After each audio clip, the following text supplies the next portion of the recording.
देश और दुनिया की तमाम छोटी और बड़ी खबरों के लिए हमारे चैनल को सब्सक्राइब करना न भूलें और बेल का बटन जरूर दबाएं।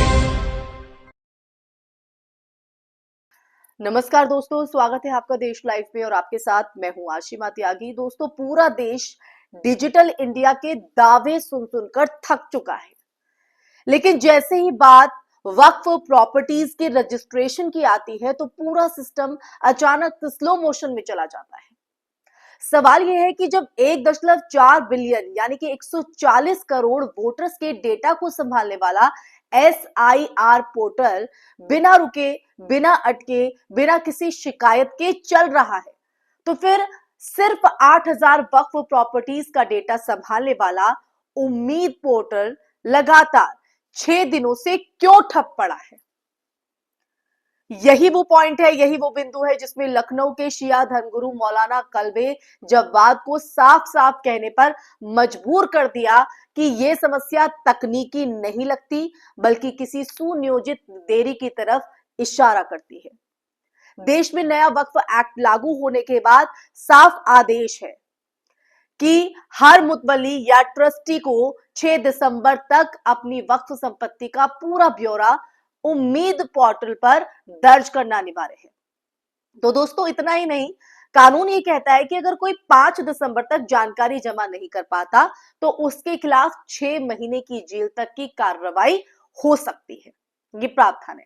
अब आप सोचिए, एक तरफ कड़े कानून, दूसरी तरफ डेडलाइन सिर पर और बीच में पोर्टल जो लगातार डाउन है।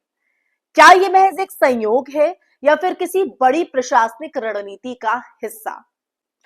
तो आज ये पूरी सच्चाई मैं आपको आगे बताऊंगी। इस सवाल का जवाब कहीं ना कहीं देने की कोशिश इस चर्चा के माध्यम से होगी, लेकिन उससे पहले आप लोगों से हमेशा की तरह अपील, इंसाफ की आवाज को बुलंद करने के लिए और सच्ची पत्रकारिता के लिए हमारा यानी देश लाइव का सहयोग करें। साथ ही डिस्क्रिप्शन में दिए गए लिंक को ओपन कर ज्वाइन बटन दबाकर आप हमसे यानी देश लाइव से सीधा जुड़ सकते हैं। दोस्तों वापस चर्चा की तरफ रुख करते हैं। देश भर में 80% से ज्यादा वक्फ प्रॉपर्टीज अभी तक रजिस्टर नहीं हो पाई है। मुतवल्लियों ने खुलकर बताया है कि पोर्टल घंटों लोडिंग पर अटका रहता है, OTP नहीं आता, फाइलें अपलोड नहीं होती और कई बार तो दर्ज किया गया डेटा खुद ब खुद गायब हो जाता है।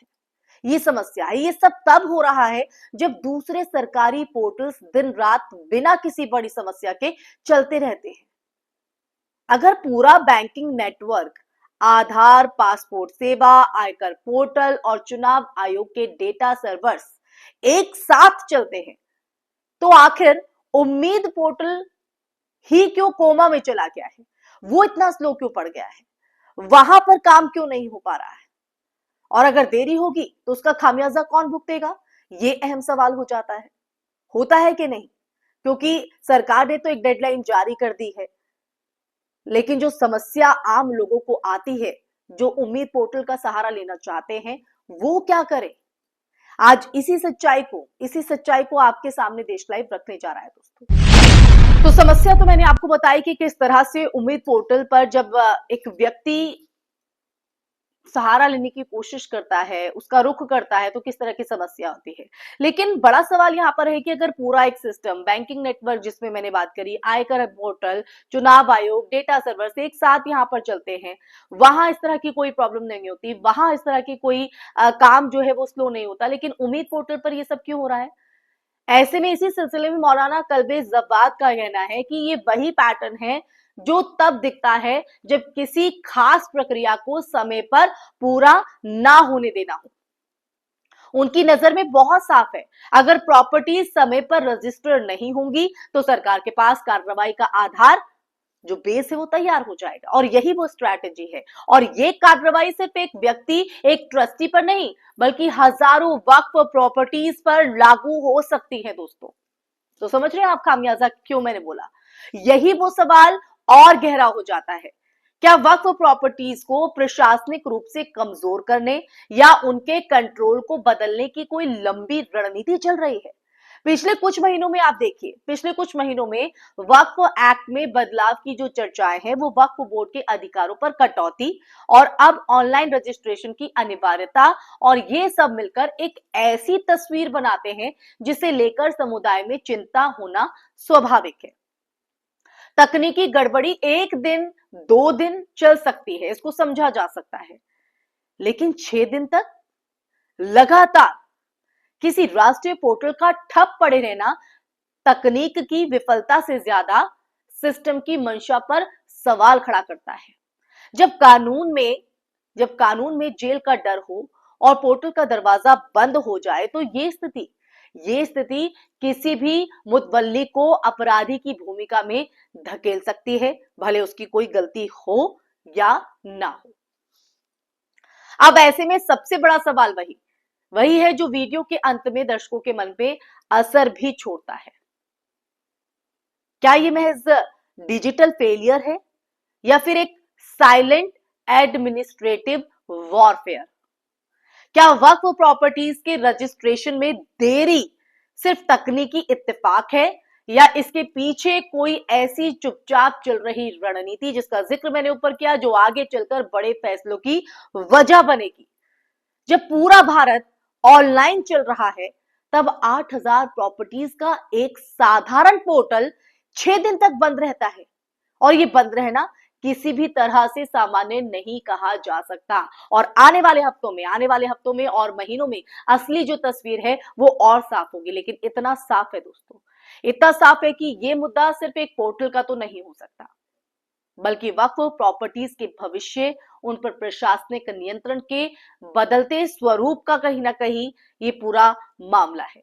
यही वजह है कि इस मुद्दे को देश लाइव ने उठाया, ये पूरी सच्चाई आपके सामने इस चर्चा के माध्यम से रखने की कोशिश की है।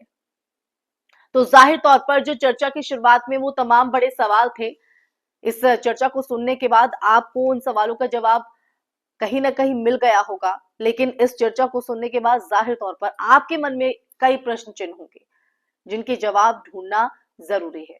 इसलिए दोस्तों कहती हूं मैं हमेशा हर वीडियो के अंत में कि जनता जागिए, आवाज उठाइए, सवाल पूछिए। देश लाइव आपके साथ है ना, आपकी आवाज को बुलंद करने के लिए। और दोस्तों इसी के साथ इस चर्चा में फिलहाल के लिए बस इतना ही, लेकिन आप लोगों को मैं बहुत बहुत शुक्रिया आप लोगों का करना चाहूंगी, क्योंकि कमेंट बॉक्स में आप जब कमेंट करते हैं तो उससे पता चलता है कि आप इस चर्चा को सुनते हैं, बहुत गंभीरता से लेते भी हैं, और जो आपका नजरिया है हम उसे वहां तक पहुंचाने की, उस प्लेटफॉर्म तक पहुंचाने की कोशिश करते हैं जो देश हित और हमारी जनता, हमारे हित के लिए कहीं ना कहीं बेहतर हो। तो इसलिए दोस्तों इस चर्चा को सुनने के बाद भी आप कमेंट बॉक्स में कमेंट करके अपनी भागीदारी जरूर निभाइएगा।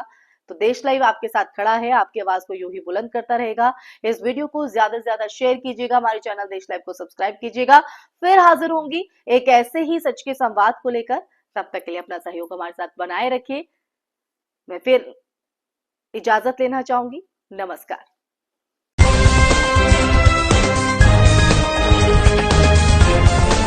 देश और दुनिया की तमाम छोटी और बड़ी खबरों के लिए हमारे चैनल को सब्सक्राइब करना न भूलें और बेल का बटन जरूर दबाएं।